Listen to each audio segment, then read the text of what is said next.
Hello friends, good morning. आज हम लोग पढ़ेंगे दिल्ली सल्तनत के बारे में। तो जैसा कि आप लोग आजकल महाभारत देख रहे हैं, सबसे पहले दिल्ली का उल्लेख महाभारत में ही मिलता है। जो पांडवों ने इंद्रप्रस्थ नगर की स्थापना की थी वो दिल्ली के पास ही था। और सबसे पहले 11वीं शताब्दी में दिल्ली की स्थापना तोमर शासक अनंगपाल ने की थी 1024 ईस्वी में। 1024 ईस्वी में अनंगपाल ने दिल्ली की स्थापना की थी। इसके बाद 13वीं शताब्दी में जब मोहम्मद गोरी ने भारत पर आक्रमण किया, उसे जीत लिया और फिर वहाँ अपने एक गुलाम को दिल्ली को देकर वापस चला गया। तो गुलाम वंश की कुतुबुद्दीन ऐबक ने गुलाम वंश की स्थापना की। वो एक इलवारी तुर्क था, इसलिए गुलाम वंश को कुछ इतिहासकार इलवारी वंश भी कहते हैं।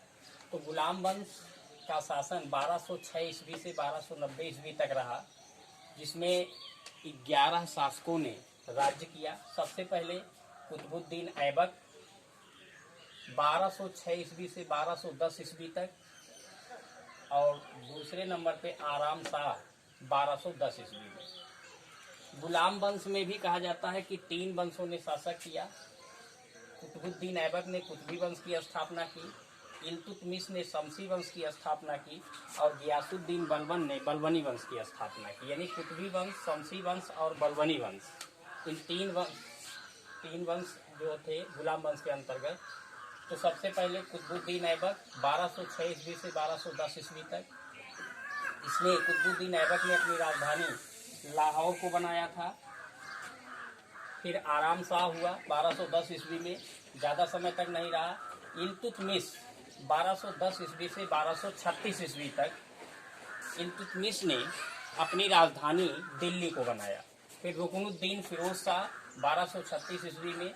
इसके बाद इतिहास में एक महत्वपूर्ण परिवर्तन हुआ और रजिया सुल्तान को दिल्ली का सुल्तान बनाया गया। 1236 से 1240 तक रजिया सुल्तान दिल्ली सल्तनत की सुल्तान रही, और भारतीय इतिहास में दिल्ली पर पहली महिला शासिका रजिया सुल्तान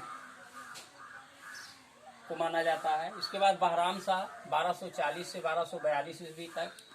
फिर अलाउद्दीन मसूद शाह 1242 से 1246 ईस्वी तक। 8वां शासक था गुलाम वंश का नासिरुद्दीन महमूद 1246 से 1266 ईस्वी तक। फिर गियासुद्दीन बलबन हुआ, उसने बलबनी वंश की स्थापना की थी 1266 से 1287 ईस्वी तक। फिर कैकुबाद हुआ 1287 से 1290 ईस्वी तक। और गुलाम वंश का अंतिम शासक कैमूर्स था, जो 1290 ईस्वी में शासन किया था। तो इस तरह से गुलाम वंश का जो शासक था उसमें 11 शासकों ने अलग अलग वंशों में शासन किया। दिल्ली सल्तनत का दूसरा शासक वंश था खिलजी वंश। खिलजी वंश में जलालुद्दीन फिरोज खिलजी ने 1290 में दिल्ली पर खिलजी वंश की स्थापना की। जलालुद्दीन फिरोज खिलजी 1290 से 1296 ईस्वी तक दिल्ली का सुल्तान रहा। इसके बाद एक शक्तिशाली खिलजी वंश का शासक हुआ अलाउद्दीन खिलजी 1296 ईस्वी से लेकर 1316 ईस्वी तक। आप लोगों ने पढ़ा है कि अलाउद्दीन खिलजी पहला दिल्ली सुल्तान था जिसने दक्षिण विजय प्राप्त की थी। और फिर शिहाबुद्दीन उमर, ये बहुत कम दिनों तक शासन किया था, 1316 ईस्वी में, मात्र 35 दिनों तक। फिर इसके बाद आया मुबारक शाह खिलजी, जिसने 1316 से 1320 तक शासन किया।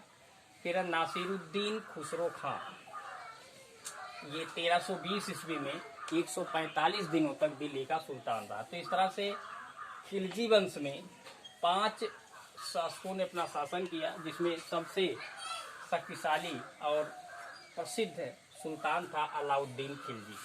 तो दिल्ली सल्तनत के अंतर्गत जो दिल्ली का इतिहास रहा है, शुरू से ही दिल्ली कहा जाता है कि कई बार उजड़ी, कई बार बसी, तो उसमें दिल्ली सल्तनत का महत्वपूर्ण भूमिका हो जाती है, क्योंकि इस समय दिल्ली का विकास भी हो रहा था और उसमें तमाम अलग अलग तुर्क शासकों ने दिल्ली पर शासन किया। तो आज आपने पढ़ा गुलाम वंश और खिलजी वंश के बारे में। उम्मीद है आपको समझ में आया होगा, और एक रिक्वेस्ट है कि आप लोग चैनल को ज़रूर सब्सक्राइब करें। आज के लिए बस इतना ही। Thank you.